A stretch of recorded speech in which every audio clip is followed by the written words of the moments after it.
Welcome to ITV News Central. These are tonight's main stories. The families struggling to feed their children during the school holidays. More than 2,000 meals are being given out in parts of Birmingham. We've had people coming in and counting out pennies to pay their rent. We know if they're doing that, the cupboards are going to be pretty bare.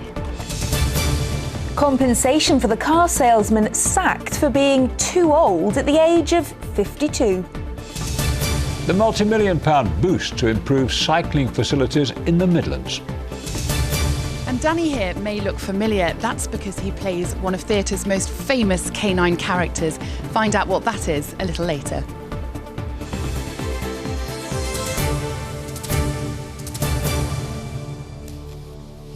Good evening. A charity has begun giving out free lunches to families in one part of the Midlands where 3/4 of the children live in poverty.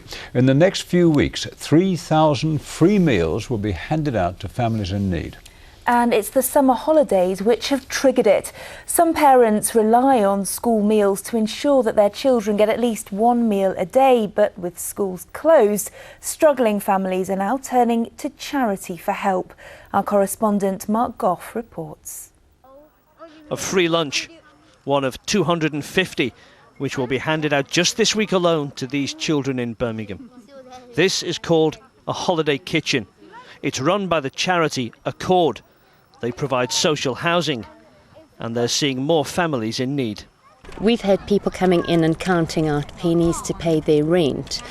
And we know if they're doing that, the cupboards are going to be pretty bare. The charity has hired this eco garden in Birmingham for the summer holidays and invited families in need for a day out. The children also get a free meal, half paid for by the charity, half by Birmingham City Council. Nazma Akhtar has brought her children. It's difficult to make ends meet because food prices are rising, bills are rising, everything, all living costs are rising. So it's hard for me, to make ends meet. Summer holidays and immediately after is when charities see more cases of food hardship. There is a spike, and there is, following on from this, when children go back to school, there's a spike in referrals. Teachers experience children who can't concentrate are coming back to school really hungry. There have been incidences where children have been fainting at school. Nazreen Khan is a working mum, but she only works part-time, and paying for 7 children is tough.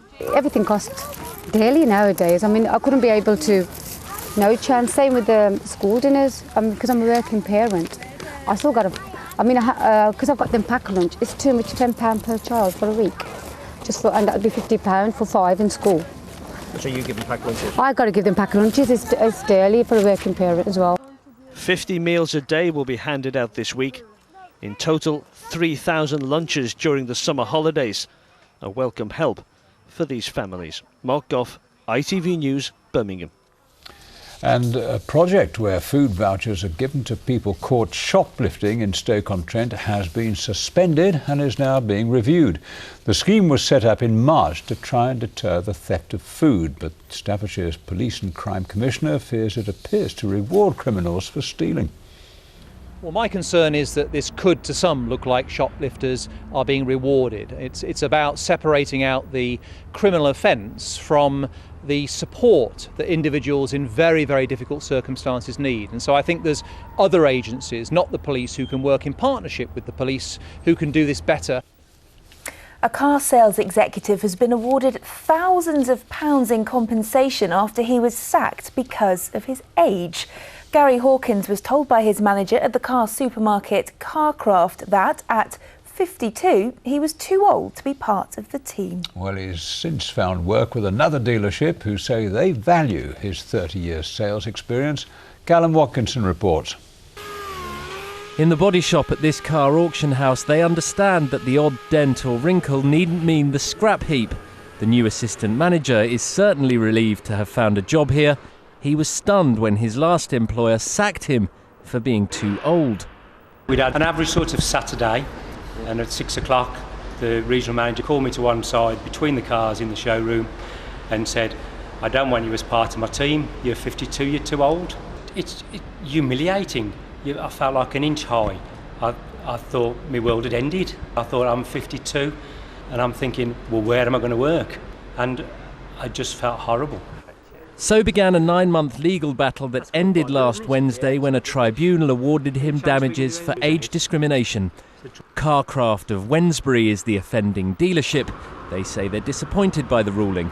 Gary is just glad it's all over. A weight off my shoulders. Feel vindicated. Luckily I've got the support of my current boss where I'm working now. So absolutely overjoyed.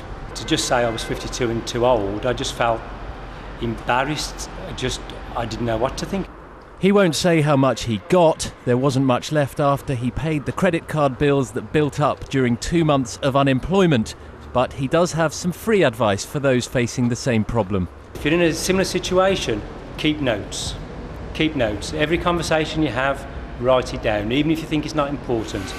With the retirement age sure to rise in coming years, how more experienced workers are treated in middle age has implications for every one of us. Callum Watkinson, ITV News. A couple from Leicestershire have had a lucky escape after their bungalow was wrecked by a gas explosion. They both got out unharmed, even though the roof of their home collapsed into the building and caught fire.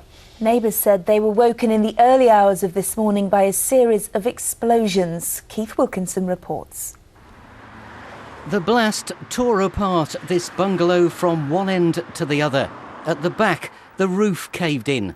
At the front, it blew out a window and brickwork. Yet the couple who lived here at Burbage in Leicestershire were rescued in the middle of the night, largely unharmed. Within minutes, the police were banging like mad and telling us we'd got to get out of the house. And as we left, there was flames pouring out the front and the side. We went that way. We took the dog and we walked round, and I couldn't believe that the side of the house had kind of fallen in, but the flames were pouring out, so you couldn't really see the amount of damage. The people who lived there were in the ambulance and looked to be okay, and I later managed to see him, and he just kind of put his thumb up. So. Neighbours said a police officer had broken in to rescue them. Well, the young guy that we were talking to said that it was his first night on duty on a night shift, and he was eating his yoghurt and got the call. And he said it was the first time he'd ever had to use his baton, and he'd broken the window to get them out. We were woken with a start this morning at about 3:30 with three loud bangs. And my husband got up to have a look out of the window thinking, I don't know, a door was being kicked in or something, and then looked out of our side window. And all the back of the house had collapsed and it was all on fire. It's thought the explosion was caused by gas in the kitchen and it was accidental. Firefighters quickly brought the flames under control. Forensic officers are now examining the bungalow to find out exactly what happened. The homeowner told us he didn't want to comment about his ordeal until investigations are completed. Neighbours say the couple were incredibly lucky to walk away from such destruction. Keith Wilkinson, ITV News. 2 men have been arrested after a man was shot outside a club in Digbeth in Birmingham. A 35-year-old man remains in a critical condition in hospital after the shooting outside the Rainbow Warehouse on Digbeth High Street on Saturday night. A 34-year-old man and a 29-year-old have been released on bail. Police are today re-appealing for witnesses and believe it was a targeted attack. The mother of a soldier who was killed in Afghanistan has thanked people who attended a vigil to try to save a chapel of rest at RAF Lynham. Hundreds of people turned up to protest about plans to demolish the chapel, which was used by the families of military personnel who were repatriated after being killed overseas. The RAF base was closed last year, and the Ministry of Defence wants to demolish the wooden chapel to allow the site to be developed. It wants to create a garden of remembrance. Among the protesters at yesterday's event was Lucy Aldridge from Hereford. Her 18-year-old son William died in an explosion in Afghanistan in 2009. It's actually a very important building to us. It forms part of our memories, and to have that threatened when all we have left actually are memories of our loved ones. So to actually have that threatened has come as a bit of a shock, and it's opened up some old wounds. It was a very fitting vigil. It was very emotional. I don't think people really had an understanding of quite how many service personnel had been repatriated here, and that was demonstrated in how long it took to read out the 345 names. And I think maybe that makes it more real actually for everybody, and I'm just so grateful for the number of people that came out to support us. Birmingham is to get £17 million as it attempts to make the city as cycle-friendly as Amsterdam. Over the next 2 years, officials want to triple the number of people cycling in the city, create or upgrade 130 miles of cycle routes, plus introduce and launch schemes like London's Boris Bikes. Birmingham is one of 8 cities to benefit from the government money. Officials say they want to make cycling safer and more accessible.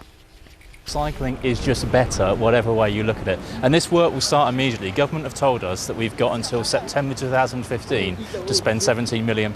It's a nice problem to have, but it means we're going to crack on and get going as soon as we possibly can.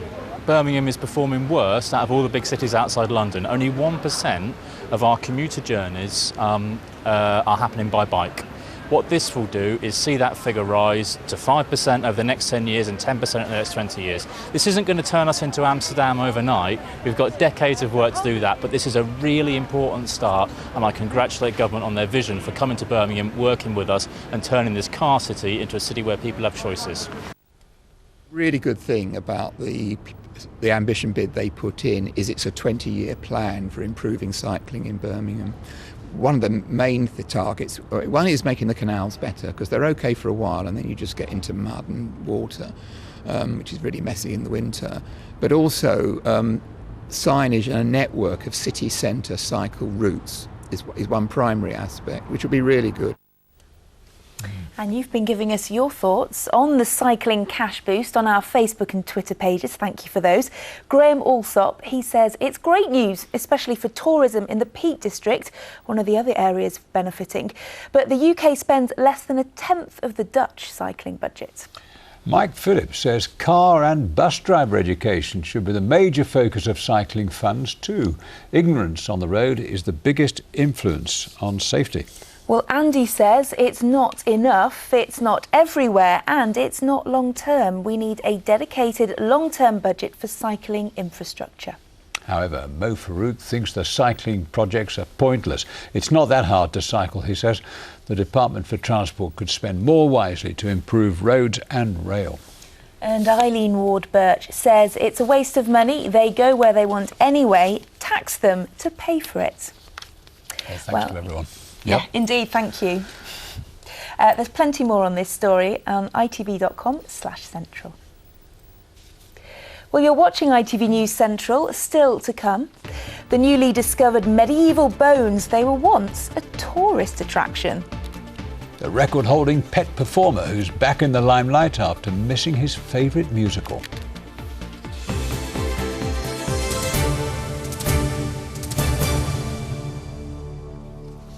Now, as you're aware, ITV News Central and the Daily Mirror are joining forces to find the individual you think deserves to be crowned our Local Hero 2013.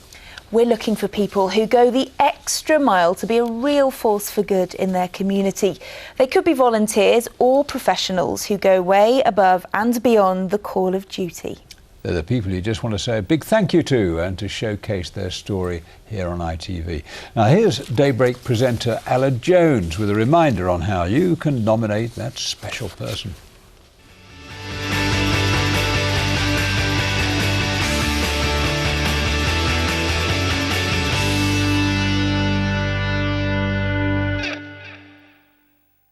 The ITV Local Hero Award is a way of rewarding someone you know who deserves to have their achievements recognised. Someone who works tirelessly to improve your community. A dedicated charity fundraiser or campaigner. A courageous child or adult, an exemplary teacher or care worker, anyone who's made a big difference, not just to you, but to others in your community. The award will form part of the Daily Mirror's Pride of Britain Awards, which I'll be helping to judge and which will be screened on ITV later this year. So if the ITV local hero sounds like someone you know, then why not nominate them by going to itv.com/Pride of Britain. That's all one word. And mark your nomination, ITV Local Hero. And just a reminder that your nomination has got to be in by midnight this Friday. And you can find more information on the Pride of Britain Awards on our website, itv.com/central. That's the address. Don't forget, midnight Friday. That's the cut-off. Get working. An archaeologist is hoping to solve a mystery which has baffled historians for centuries. Lying beneath a church in a 13th century crypt are thousands of bones thought to belong to hundreds of people. Experts believe the bones may have been a sort of medieval tourist attraction for pilgrims who paid to pray among the bones. Claire McGlasson's report is coming up now. At Holy Trinity in Rothwell, Northamptonshire, look to the heavens and you'll see a very fine three-tiered tower. Inside, a beautiful coffered nave ceiling. But to find what makes this church so unusual, you'll need to look underground. If you're brave enough to journey down the spiral staircase, beware. It's not for the faint-hearted. There's about 800 skulls on the shelves, with more in the centre stacks as well. So there's about 1,000 individuals, but it could be more. We're standing in a medieval charnel chapel or bone house. Jenny believes the skeletons were taken from surrounding graveyards in the 13th or 14th centuries, and that people would have come down here to whisper their prayers and confess their sins to the dead. Today, Jenny is here to learn their secrets. Not everybody's idea of fun working down here. How do you find it? A bit spooky? No, I don't find it spooky. I think because I know how it was originally intended to be. It was meant to be kind of a peaceful place. So it was never meant to be a scary experience for medieval people, so we shouldn't think of that now. It might seem unusual for us to be talking amongst thousands of fragments of bones and people, but they were put down here in order that people could continue to visit them. Jenny's research suggests the ossuary was bricked up during the Reformation, the bones sealed in and forgotten. Until 1700, when it was rediscovered quite by accident. The story goes that a gravedigger working up there fell down into here. He survived his injuries, but apparently he never recovered from the terror. Legend has it he went mad and died soon after. The chapel's inhabitants have fascinated the people of Rothwell ever since. Some say these are soldiers from the nearby Battle of Naseby. Others swear they're victims of the plague. Finding out is like piecing together a giant jigsaw puzzle. We'll never know which skull belongs to which femur or humerus or vertebra. So we have to concentrate on other ways of looking at the bones instead. Well, still to come on ITV News Central, a return to the stage for Danny to perform once again in Annie. But first, some sports news, and it's another weekend in the spotlight for the Football League before the Premier League returns next weekend. Coventry fans kept their promise to stay away from their new interim home in Northampton. Only 1,500 made the 70-mile round trip, while nearly 5,000 stayed in Coventry to watch a Legends game. Michael Sibbett starts this weekend's roundup at Northampton's Sixfields Stadium, where the home team were from the West Midlands. We're supposed to be at home. Coventry fans can't believe that it's come to this. The first home game of the season, and it's in Northampton. They left their former home at the Ricoh Arena last season, over £1.3 million of unpaid rent. Now they could be here for 3 years while the club's owners build a new stadium. Fans had launched a campaign to boycott the game, and it seemed to work. 12,000 watched last year's season opener against Sheffield United. This year, just 2,000 paid for tickets, including away fans. Some held protests before the game, then watched from a hill overlooking the ground, refusing to pay the entry fee. Others went to a Coventry Legends game at the Ricoh Arena. There were thousands more here than at the official match. On the pitch, it was a 9-goal thriller. Billy Daniels eventually scoring the winner in the 87th minute to take Coventry's points total to -7. The most important thing for me is winning games of football. You know, whether it's 6-4, whether it's 6-5, as long as we continue to win games of football, that's the most important aspect. When you're in our predicament, it's about the 3 points. Elsewhere in the Football League, it took an own goal just after the break for Birmingham to take the lead against Yeovil. On loan Blues defender Dan Byrne putting pressure on Byron Webster from the corner, and his headed clearance looped off Danny Seaburn. Ed Upson's late free kick nearly levelled things up, but it finished 1-0. Not the thrilling return of league football Leicester fans would have been hoping for at the King Power Stadium. It took until after half-time for the game's only real chance, but Chris Wood could only find the post with his low shot. In League One, Wolves were 3-0 up by half-time. Lee Griffiths with his first for the club after just 5 minutes, before Lee Evans and Bakary Sakho piled on the misery for Gillingham. Griffiths added a second from the penalty spot after the break to give Wolves fans the kind of win they'll hope will fire them back into the Championship at the first attempt. Port Vale went down to a single goal to Colchester. Jabo Abire's shot saved by Chris Neal in the Vale goal, only to be pounced on by Gavin Massey. Shrewsbury had a tough outing against Leyton Orient. David Mooney scored twice in 6 minutes in the second half before Moses Adebayo finished an impressive solo effort to complete a comfortable victory for the home side. Walsall made it 3 wins out of 3 this season as they took on Oldham. James Baxendale made the game's telling contribution, the home side failing to clear Adam Chambers' cross, allowing Baxendale to score from close range. And finally in League 2, Chesterfield took the lead against Cheltenham in the first half thanks to Gary Roberts' deflected shot.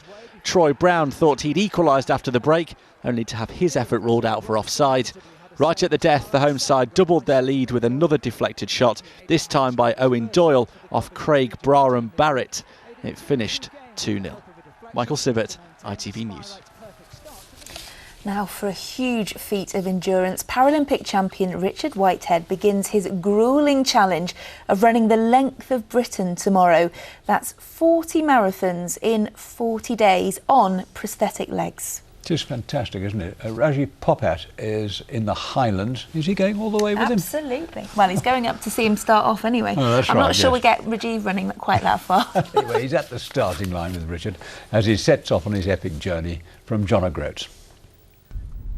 Richard Whitehead will be greeted by some incredible scenery over the next few weeks, particularly the spectacular views of the Highlands. At 10 o'clock tomorrow morning, he sets off from John O'Groats, where he will run for 26 miles. He'll do exactly the same thing every day for the next 40 days on prosthetic legs until he reaches Land's End. Richard from Burton Joyce in Nottinghamshire was born without lower legs. He hit the headlines last year when he won the T42 200 metres final at the Paralympics, but he says this will be his toughest challenge so far, running 40 marathons in 40 days. He aims to raise £1 million for charity. I'll be with Richard at John O'Groats tomorrow morning as he leaves for his 977-mile trek from one end of Britain to the other. Rajiv Popat, ITV News, the Highlands. And we'll have more from Rajiv and Richard Whitehead on the programme tomorrow. Now, theatre's most experienced dog has broken his retirement to perform once again in the Midlands for 4 nights as Orphan Annie's dog, Sandy. Wheaton Terrier Danny holds the Guinness World Record for the number of theatre performances, and today he brought a big smile to the cast of children he'll be performing with. Sally Lockwood went to meet them a little earlier. The much-loved dog of Orphan Annie is one of theatre's most famous canine characters, and there's no one who knows the role better than Danny here, who holds the world record for the number of theatre performances. This is Danny's owner, Rita. Now, he's making a comeback after 2 years' retirement. Why now? Well, he's been doing amateur productions up and down the country, and they asked us if we'd do this one, and we said yes. It keeps his paws in. Now, this isn't the only star you have in theatre in terms of animals. Tell me about your other talents. Little Susie started when she was about 4 months old, and she plays the dog catcher's dog, and she's a right little show-off. And how do you manage to train dogs to be such stars of the stage? Well, it's just the luck of the draw, really, because a lot of dogs would actually do it, but when it comes to the opening night and the audience and the music, then they don't like it, a lot of them. These just love it, so it's quite easy then, you know. They're naturals. Yes. Brilliant. Well, thank you, Rita. Thank you. Two people who are going to have to become very familiar with performing with dogs. Katie and Georgia here, who are sharing the role of Annie. Now, tell me, it must be quite nerve-wracking performing with a dog on stage. What's it like? Well, it's quite entertaining but like scary at the same time, but because we haven't actually practiced with this dog, we're not quite sure what to expect yet, but I've done it with Annie before. So you've got some tips for Katie here? Yeah, to like stay calm and just trust the dog. Now, something you have been rehearsing already is some singing, which we heard a little earlier. Can you give us a rendition of your favourite? Yeah. It's the hard knock life for us, it's the hard knock life for us. No one cares for you a smidge when you're in an orphanage. It's a hard knock life. And you can see these stars of tomorrow on stage with Danny at the New Alexandra Theatre in Birmingham later this month. In fine voice. Seems I'll be singing that all night now. Now, the skies are expected to shimmer with a natural firework display tonight as a meteor shower crosses into the Earth's atmosphere. The emergency services were inundated with calls 11 months ago when a meteor was filmed burning up as it headed towards the Earth. And all you need to enjoy this natural occurrence is your own eyes. So what are the chances of people in the Midlands seeing tonight's show? Here's Emma with the forecast.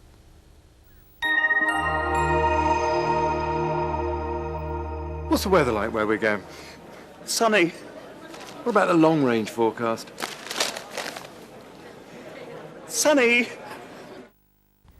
Hello there. Well, it looks like it was an absolutely perfect day yesterday for Warwickshire's match against the Netherlands at Edgbaston. Has been quite breezy, though, over the last few days. Good for a bit of kite flying, and it looks like it's going to remain quite lively for the foreseeable future, unsettled for the next 5 days or so. It will be very warm and muggy, though, by the time we get through to Friday.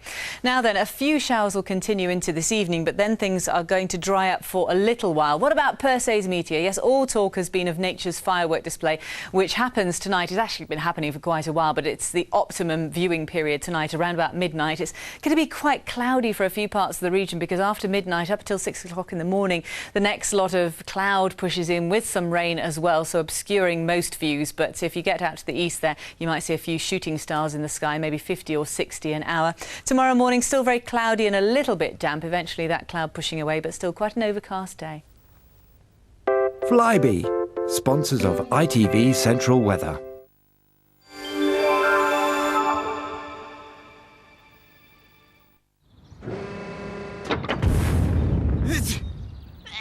Suffering from hay fever? ITV Pollen Count is sponsored by Benadryl. Nearly at the end of the pollen season now, certainly just about at the end of the nettle season. We are into weed pollen. It's mostly mugwort, and any counts decrease in any showers. That's it. Bye-bye.